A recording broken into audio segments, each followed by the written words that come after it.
على مدار 6 أسابيع كانت القضية اللي تابعها الملايين في العالم، واللي تم بثها مباشرة، واللي تناولت كتير من المواقف والأحداث وكتير من الشهود اللي بلغ عددهم 120 شاهد في القضية الأشهر بين جوني ديب وأمبر هيرد. بدأت القصة في سنة 2009 لما قابل جوني ديب أمبر هيرد في فيلم زران دياري. في الوقت ده كان جوني ديب مرتبط بالمغنية الفرنسية فانيسا باراديس. في سنة 2012 بدأ جوني ديب وأمبر هيرد في المواعدة واللقاء، وفي سنة 2014 تمت الخطوبة، وأكد جوني ديب بالخطوبة في لقاءات صحفية وتلفزيونية. وفي سنة 2015 تم الزواج، وفي سنة 2016 وبعد 15 شهر من الزواج تم الطلاق. ورفعت أمبر هيرد قضية على جوني ديب، وكان توقيت رفع هذه القضية هو أسوأ الأوقات بالنسبة لجوني ديب اللي توفت والدته قبلها ب3 أيام.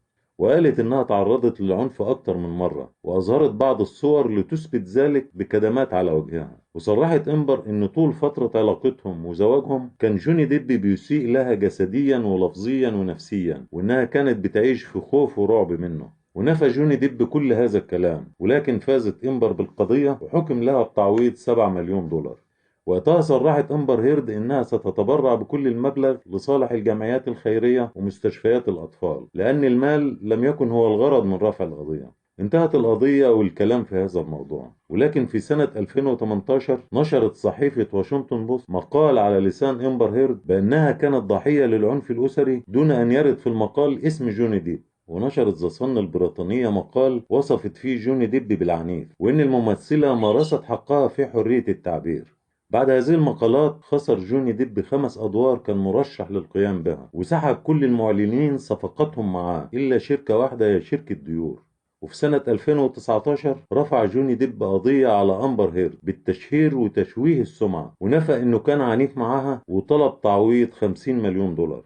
ورفعت أمبر هيرد قضية مضادة وطلبت بتعويض 100 مليون دولار.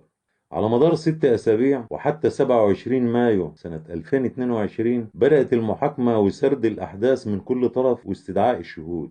وبدأ معظم الناس بتتعاطف مع جوني ديب بعد ما اتضح من مجريات المحاكمة إن هو من تعرض للعنف منها، بناء على شهود وأدلة وتسجيلات صوتية ورسائل بينهم، وإن أمبر هيرد كانت بتخونه أثناء فترة الزواج مع جيمس فرانكو وإيلون ماسك، وإنه لم يتعرض لها بالعنف نهائيا، وإن المقال اللي نشر في 2018 كانت بتقصده وأثر على حياته المهنية.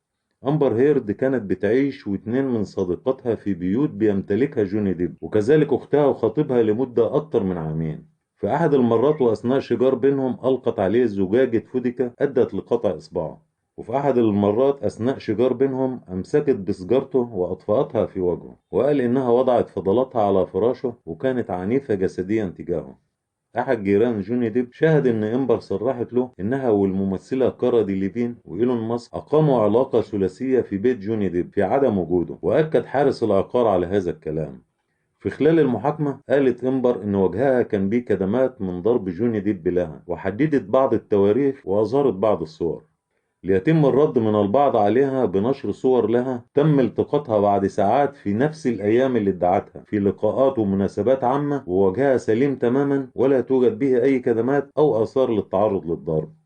بررت ذلك بأنها كانت بتحتفظ في حقيبتها طول الوقت بعلبة مكياج مخصصة لإصلاح الكدمات اللي بتحدث نتيجة العنف الأسري، وأخرجت علبة المكياج في المحكمة وصدقت محاميتها على كلامها. ولكن شركة التجميل المصدرة لعلبة المكياج نفت هذا الكلام، وقالت إن علبة المكياج تم إصدارها سنة 2017. ذكرت إمبر بعض التواريخ اللي تعرضت فيها للضرب وإصابتها بكدمات وكسر في الأنف في 10 مايو سنة 2014 وفي 9 مارس سنة 2015، ولكن تم الكشف عن صور بعدها مباشرة وجهها سليم تماما ولا توجد أي آثار للعنف أو للضرب.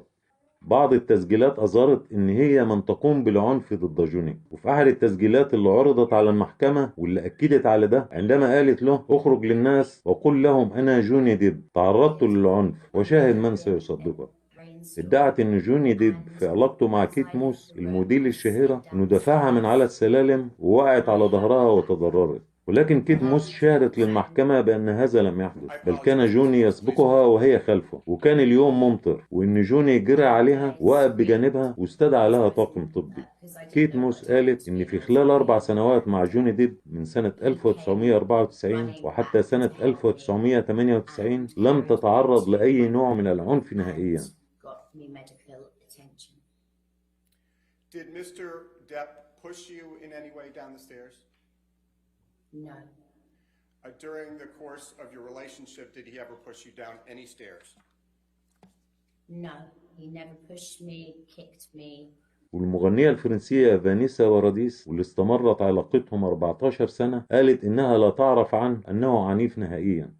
كريستي الأخت الكبرى لجوني ديب وهي مديرة أعماله قالت إن جوني أخ لطيف ومحب، وإنها لاحظت تغير في سلوكه أثناء علاقته مع أمبر هيرد، وإنه غالبا بيظهر حزين، وإن أمبر كانت بتهينه في كتير من الأحيان، وروت واقعة كانت شاهدة عليها لما أرادت شركة ديور إن يقوم جوني ديب بحملة إعلانية لها. ردت إمبر: لماذا تريد ديور التعامل معك؟ ليس لديك أسلوب، وإنها كانت بتصفه بالرجل العجوز السمين.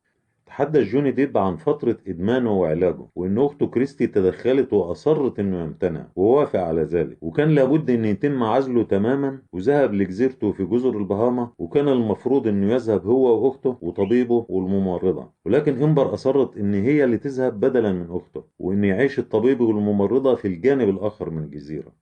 حكى جوني ديب عن أعراض الانسحاب من جسمه، وإنه كان مؤلم وبيسبب له وجع شديد وترجيع وصداع. وصف له الطبيب بعض الأدوية ليتناولها عند ظهور الأعراض لتساعد على تخفيف الألم. وبيحكي إنه في يوم من الأيام ظهرت عليه الأعراض بقوة، وطلب من إمبر إنها تعطيه الدواء، ولكنها رفضت وقالت الساعة 2:30 وموعد الدواء الساعة 4. قال لها إن هذا غير صحيح، وإنه عندما تأتي الأعراض في أي وقت لابد إنه ياخد الدواء حتى لا تحدث أعراض أخطر، ولكن إمبر لم تستجيب له. عبر جوني ديب إن هذه اللحظة كانت الأسوأ في كل حياته، تتوسل لشخص ليعطيك الدواء وتقول له من فضلك ولا يستجيب لك. اضطر للذهاب للحمام وأخذ دش ساخن جدا كان بيحرق جلده، وقال إنه كان بيخدع جسده وأعصابه من أجل أن يركز في ألم من جانب آخر. دي بعض الأحداث والمواقف اللي اتقالت أثناء المحاكمة وليس كلها. اللي لفت انتباه الكل تألق وبراعة محامية جوني ديب كاميلا فاسكيز، وإزاي إنها حصرت إمبر من كل الزوايا بالمستندات والتسجيلات. وبدأ الرأي العام بيتجه إلى جانب جوني وبيتعاطف معاه، وبدأ الجمهور والإعلام يصفها بالكاذبة وإنها كانت بتمثل في المحكمة، ولكنها حتى في هذا كانت ممثلة فاشلة وأدت أسوأ أدوارها. الجميع بينتظر النطق بالحكم، واللي تقرر انه يكون يوم الثلاث 31 مايو سنة 2022. دائما مرحبا بكم ودمتم بخير.